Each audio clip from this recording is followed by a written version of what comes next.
Okay, so Dr. RJB here, and I wanted to discuss one of the common complaints that people have, and that's migraine.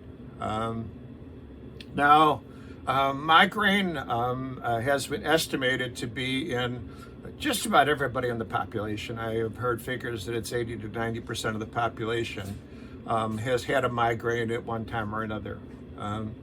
And so, what is this thing? Are we just talking about a plain old headache? Well, there are tension headaches, and then there are migraine headaches. One of the things with migraine is the intensity of the headache. It's frequently a headache that pounds, and sometimes it's associated with nausea. Sometimes associated with difficulty with the vision, sometimes associated with sleepiness. So one of the common things that I've heard from patients when I ask them how you get rid of the migraine, they say that they go to sleep, and when they wake up, the migraine is gone. So the sleepiness or drowsiness overtakes them. They fall asleep, but at the same time, the sleep seems to take care of the headache at the same time. Migraine is actually an electrochemical process. There are a number of chemical processes that are affected during migraine, and this is what we use to, some of the medications are about them. So a lot of the migraine medications affect the serotonin system. By affecting the brain chemistry, we're able to interfere with the headache process by correcting the hormonal imbalance or chemical imbalance inside the brain. Recently, they've developed some new migraine drugs which seem to affect certain proteins in the brain to try to limit the number of migraines that people have. I've also had patients who have received Botox for migraines. They do Botox of the back of the neck or the forehead area, and that also seems to be helpful in preventing the migraine attacks. Acupuncture has been used in the past. Acupuncture is fairly good for pain relief, and so acupuncture has been used. The other thing about migraine is it's an electrical process. When they use an EEG to look at a migraine, it looks like the person is having a very localized seizure. The brain waves are irregular in the area of the brain where the person will say that's where it hurts. Even though it's a very irregular brainwave, it's not as irregular as you would have for a complete seizure. And so people are just having the pain in that area, but it's not actually, the kind of activity would make your body shake.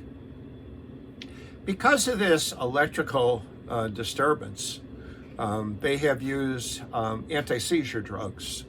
One of the common anti-seizure type drugs is a migraine medication called Topamax. Topamax contains topiramate, and topiramate is an anti-seizure medication that used to be used in the old days.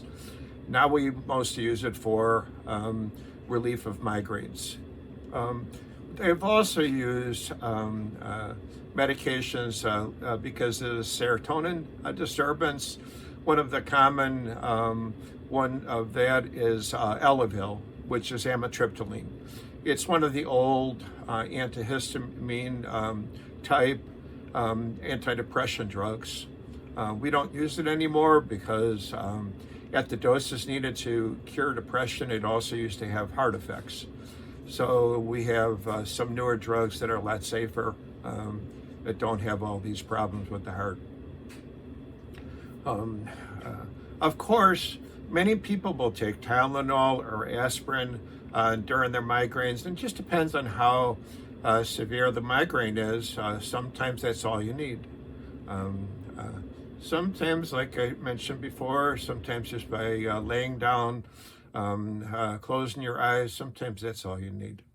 Definitely migraine can be brought on by bright lights, cold temperatures, hot temperatures, red wine, all kinds of things can turn a migraine on. I had some dark chocolate one time, and right after I finished the dark chocolate, my head exploded.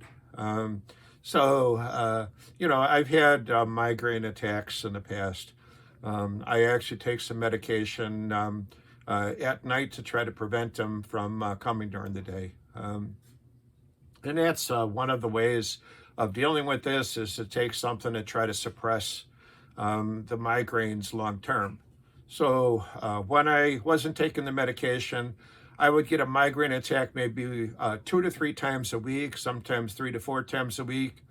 After taking the medication, I get a migraine maybe 2 or 3 times per year instead of 2 or 3 times per week. And usually when I do get a migraine these days, because of the medication that I take, it's very mild. I can get by with a couple of aspirin.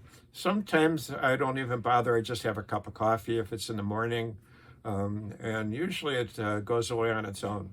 So that's the reason for my taking the medication every night, is that, I get very rare migraines now, and they're very, very mild. So for me, it's worth it. I have to take the medication.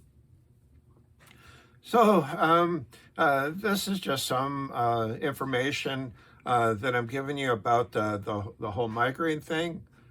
If you have the problem and you haven't been treated, it's a good idea to check with your primary care doctor. There's a lot of medications that are available right now. There's no reason to have to deal with the pain. Okay, take care, and see you in some of my other videos.